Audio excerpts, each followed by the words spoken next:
نحمده ونصلي ونسلم على رسوله الكريم اما بعد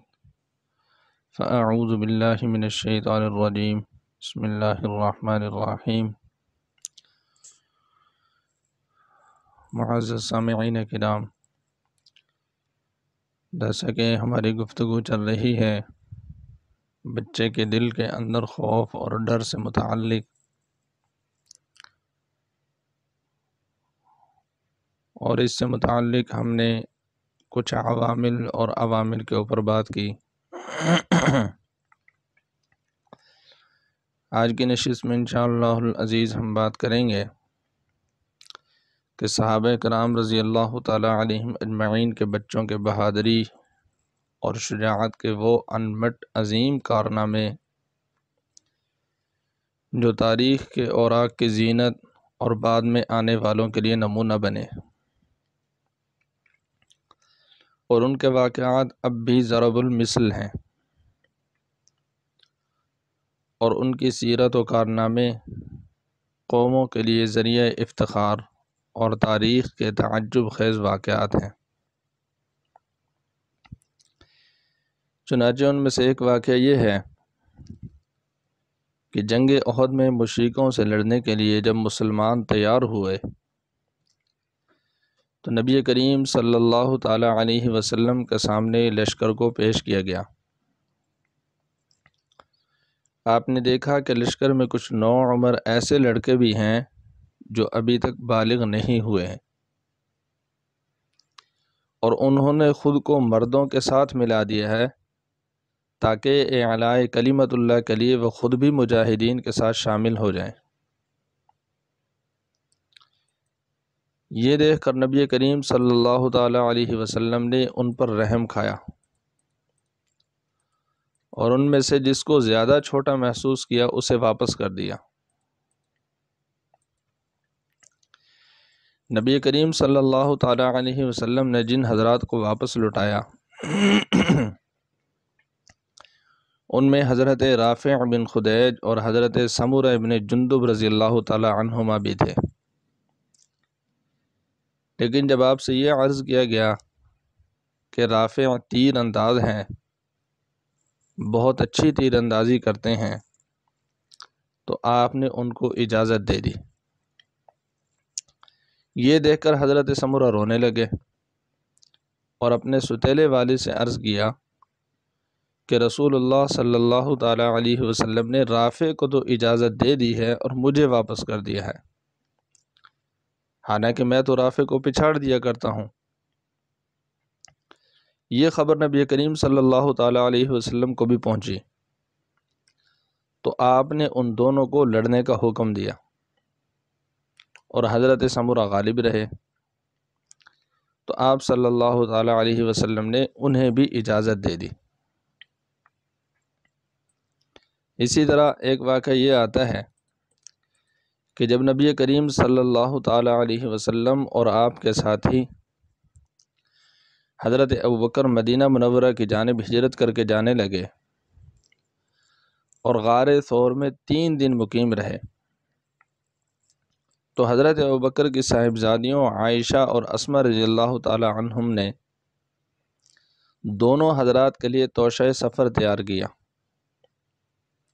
اور حضرت اسماء نے اپنے ازار بند کو 2 ٹکڑے کر کے ایک ٹکڑے سے کھانے کے اس برتن کے منہ کو بند دیا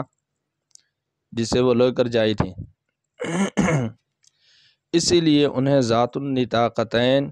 یعنی 2 ازار بند والی کہا جاتا ہے۔ اور حضرت ابوبکر کے صاحبزادے حضرت عبداللہ خبریں پہنچایا کرتے تھے، چنانچہ قریش دن میں جو کوئی منصوبہ بناتے اور ان دونوں حضرات کو نقصان پہنچانے کے لیے جو سازش بھی تیار کرتے تھے، یہ اسے رات کو ان دونوں حضرات تک پہنچا دیا کرتے تھے، اور کچھ دیر ان حضرات کے پاس ٹھہرتے بھی تھے اور سحر کے وقت واپس آ جایا کرتے تھے، اور مکہ میں قریش کے ساتھ بالکل اسی طرح صبح کرتے تھے گویا کہ وہ مکہ میں ہی رات بھر سوئے ہوں۔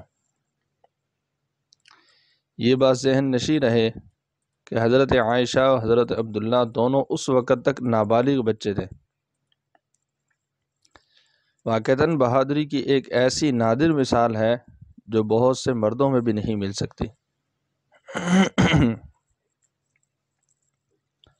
اسی طرح بخاری و مسلم میں حضرت عبد الرحمن بن عوف رضی اللہ تعالی عنہ سے روایت کرتے ہیں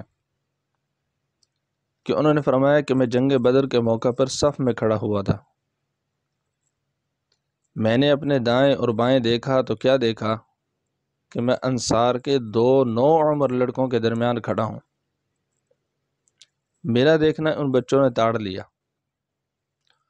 اور ان میں سے ایک نے آنکھ کے اشارے سے مجھ سے کہا کہ چچا جان، کیا آپ ابو جہل کو پہچانتے ہیں؟ میں نے عرض کیا جی ہاں، لیکن تمہیں اس سے کیا کام ہے؟ اس لڑکے نے کہا کہ مجھے یہ معلوم ہوا ہے کہ وہ شخص نبی کریم صلی اللہ تعالی علیہ وسلم کو برا بھلا کہتا ہے۔ قسم ہے اس ذات کی جس کے قبضے میں میری جان ہے کہ اگر میں نے اسے دیکھ لیا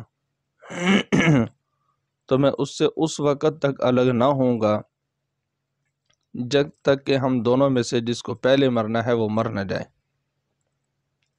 یہ بات سن کر مجھے بہت تعجب ہوا۔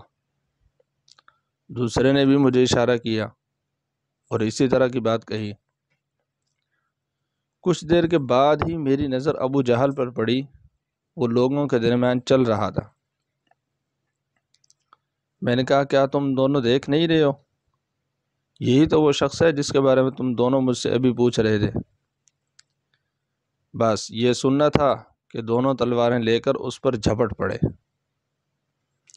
اور اس سے لڑے یہاں تک کہ اسے قتل کر ڈالا، اور پھر واپس آ کر نبی کریم صلی اللہ تعالی علیہ وسلم کو اس واقعے کی اطلاع دی۔ تو آپ علیہ السلام نے پوچھا اسے تم دونوں میں سے کس نے قتل کیا ہے؟ دونوں میں سے ہر ایک نے کہا کہ میں نے اسے مارا ہے۔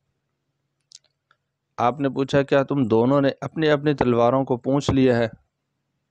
ان دونوں نے عرض کیا جی نہیں۔ راوی فرماتے ہیں کہ پھر نبی کریم صلی اللہ تعالی علیہ وسلم نے دونوں کی تلواریں دیکھیں اور فرمایا تم دونوں ہی نے اسے قتل کیا ہے۔ اور ابو جہل کا چھوڑا ہوا سامان جنگ وغیرہ معاذ بن عمر بن جموح اور معاذ بن عفرا رضی اللہ تعالی عنہما دونوں کو دینے کا فیصلہ کر دیا۔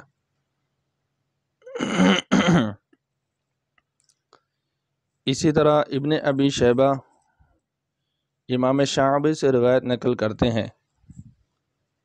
کہ جنگ احد کے موقع پر ایک عورت نے اپنے لڑکے کو تلوار تھمائی، لیکن وہ اسے اٹھا نہ سکا، تو اس عورت نے وہ تلوار بٹے ہوئے چمڑے کے ذریعے اس کے کندھے پر باندھ دی، اور پھر اس کو لے کر نبی کریم صلی اللہ تعالی علیہ وسلم کی خدمت میں حاضر ہوئی اور عرض کیا اے اللہ کے رسول، میرا یہ بچہ آپ کی طرف سے جنگ کرے گا۔ تو نبی کریم صلی اللہ تعالی علیہ وسلم نے ارشاد فرمایا بیٹے ادھر سے حملہ کرو، بیٹے ادھر سے حملہ کرو۔ لڑائی میں وہ زخمی ہو کر گر گیا تو اسے نبی کریم صلی اللہ تعالی علیہ وسلم کی خدمت میں حاضر کیا گیا۔ آپ نے فرمایا بیٹا شاید تم گھبرا گئے ہوگے، تو لڑکے نے عرض کیا جی نہیں اللہ کے رسول، میں نہیں گھبرایا۔